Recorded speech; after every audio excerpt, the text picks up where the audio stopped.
ఎక్కువ జరిగితే చెప్పబెట్టడం కూడా తీసేయచ్చు. కానీ మేమేం చేశామంటే ఒక భయం ఉండాలని చెప్పి, సరే వస్తాడు మనిషి అడుగుతాడు, భయం ఉండాలి, భయంగా వచ్చి దగ్గరికి వచ్చి మాస్టర్ తగ్గించిందే లేదంటే సెక్రటరీ గారు తగ్గించినట్టు అని ట్రై చేసాం. బట్ అది ఏం చేయలేదు. సో అలానే మేమేం చేసాం, మొన్న రీసెంట్గా ఇవన్నీ జరుగుతున్నాయి ఇలా కాదని చెప్పి, గతంలో ఇలానే ఒక ఇష్యూ జరిగితే ఆ ఇష్యూలో ఏం చేశారంటే, అతను ఎక్కడి నుంచో స్టే తెచ్చుకుంటే సరే ఆ స్టేని కోర్టుని మేము గౌరవిస్తాం, మీరు ఎక్కడైనా పని చేసుకోండి, మీ పని మేము ఆపం, కానీ మన టీఎఫ్టీడీ సంస్థ అనేది మీరు కలిసి పనిచేయండి అని చెప్పి ఇదంతా యూనియన్ అందరూ అనుకొని ఒక మాటతో ఉండి చేశారు. అప్పుడు ఆయన మళ్ళీ వచ్చి లేదు నా తప్పైపోయింది అని చెప్పి ఆయన మళ్ళీ వర్క్ చేసుకోవడం జరిగింది. సో ఈ విధంగా అన్ని ఈ రూల్స్ అనేవి జరుగుతుంటాయి. సరే ఇప్పుడు 50,000 ఫైన్ అని చెప్పి సతీష్ ఎందుకు పెట్టించాడు? 50,000 ఫైన్ అని చెప్పి చెయ్యాలి, కంపల్సరీ చెప్పించాలని చెప్పి గతంలో ఆయన ప్రెసిడెంట్ ఉన్నప్పుడు ఎంతమందికి సరే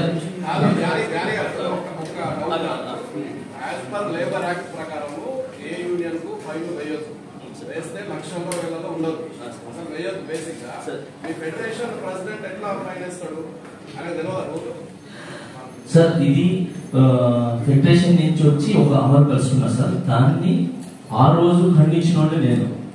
ఇది తప్పు, ఇలా ఉండకూడదు కాదంటే డాన్సర్స్ అందరూ ఒప్పుకున్నప్పుడు నేనేం చేయాలి సార్? 600 మంది కుటుంబాలు ఒప్పుకున్నప్పుడు, లేదు భయం ఉండాలి పెట్టండి అన్నప్పుడు నేనేం మాట్లాడలేదు సార్.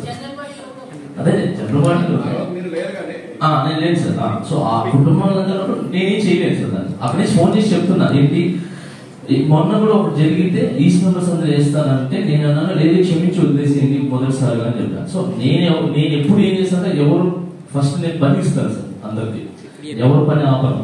ఎందుకంటే నేను ఆ స్టేట్ నుంచి వచ్చినోడిని, 4-5 సంవత్సరాలు నేను నీళ్లు దాగి బతికాను.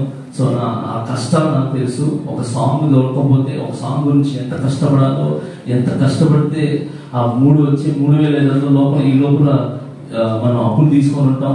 ఆ పేమెంట్ రాగానే ఈ ఆఫీస్ కింద అందరూ వెయిట్ చేస్తూ ఉంటారు, ఇట్లా తీసుకుని బయట వెళ్ళిపోతాయి. సో ఆ బాధల్ని తెలుసుకున్నాం. సో అందుకే నేను ఎవరు పని ఆపల, మన నుంచి ఎవరు పని ఆపల, మేము ఆయన పని ఆపుతున్నారని చెప్తున్నారు. కాబట్టి పని ఆపినప్పుడు 4 సాంగ్లు ఎలా చేశారు? ఆయన పని చేస్తానే ఉన్నాడు. ఆయన సాంగ్కి వెళ్తారు, వస్తాడు, కంప్లైంట్ పెడతారు, సాంగ్కి వెళ్తారు, వస్తారు, ఇంకేదో చేస్తారు. సో ఇవన్నీ పక్కన పెడతారు సార్. ఇంకొకటి, ఇదే సతీష్ గారు యూనియన్ లో ఇప్పుడు నేనున్నాను యాజ్ ఎ క్యాషియర్ అంటే సతీష్ నేను అనుకోండి, నేను ఇక్కడ ఉన్న క్యాషియర్ ఉన్నప్పుడు ఈయన వచ్చారు, అవసరానికి మెడికల్ లోన్ కావాలి సార్, లేదంటే హ్యాండ్ లోన్ కావాలి సార్, నాకు ఇవ్వండి అని అంటే నేను డబ్బులు ఇస్తాను, నీ ఏటీఎం నా దగ్గర అని చెప్పి పాపం పిల్లలందరి దగ్గర ఏటీఎంలు తీసుకొని పెట్టుకొని ఏటీఎంలు ఆ పేమెంట్ రాగానే వాళ్ళకి ఇంటిమేషన్ కూడా లేకుండా, ఇప్పుడు నేను మీ దగ్గర అప్పు తీసుకున్నాను సార్, ఒక 10,000 అప్పు తీసుకున్నాను, నాకు 10,000 వచ్చింది, మేము